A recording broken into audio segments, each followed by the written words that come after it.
Your next step after you've got your sewing machine threaded properly is to do your corners and curves practice.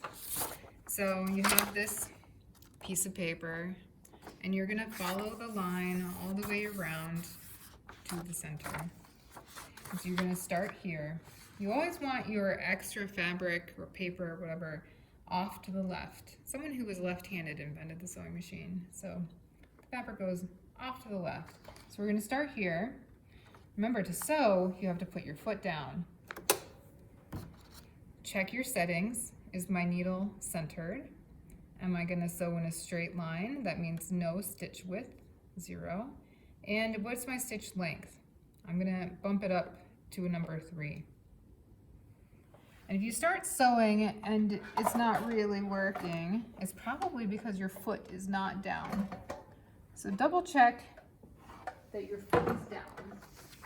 There's also something we call bobbin art, which is not a technical term, but you'll know it when you see it.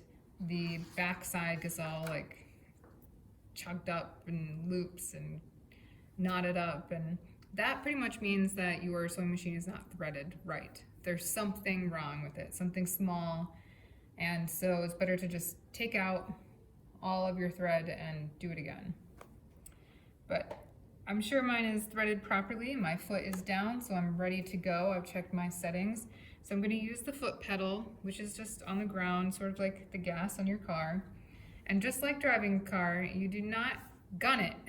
You have to squeeze the pedal to get up to speed until you are ready to get up to speed.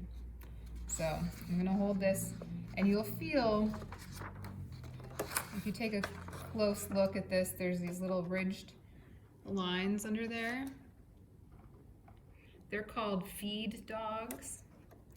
And as the sewing machine moves, they move too. And it's going like this. It is pulling the fabric backwards.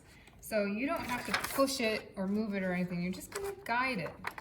Make sure it stays on the line. See how it's kind of going on its own? And you're gonna go all the way down to the end. When you get to the end, stop. And you're gonna rotate your hand wheel. You might have to lift your presser foot and move it just so that you can put your needle down into the paper. Lift the foot, turn it, and continue on. That's how you get a nice crisp corner. Ooh, I'm not on the line.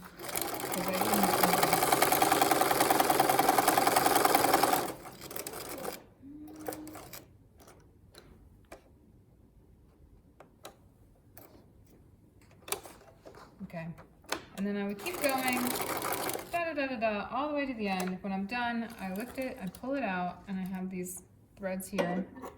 Use your scissors to cut your tails. Don't cut it super short because then it'll get sucked back up into the sewing machine. So leave yourself a decent amount of tails. Then you're gonna do your corners practice. It's the same thing, but it's harder. Did I call it corners? It's curves. Curves is harder because as it gets tighter and tighter, you have to manipulate it faster. So we're gonna start on the line. And we're gonna go this way. And I'm gonna take my time to follow the line.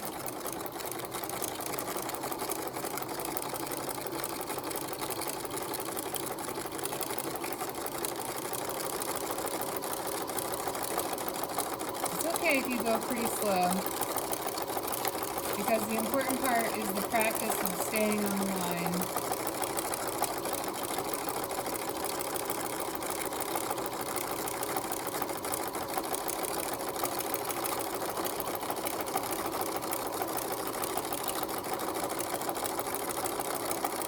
Trying to do it fast for you guys. I'm getting a little wild.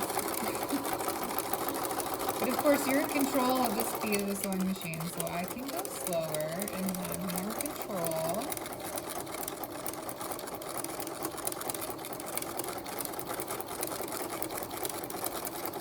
Whoa. Okay, I'm just gonna stop.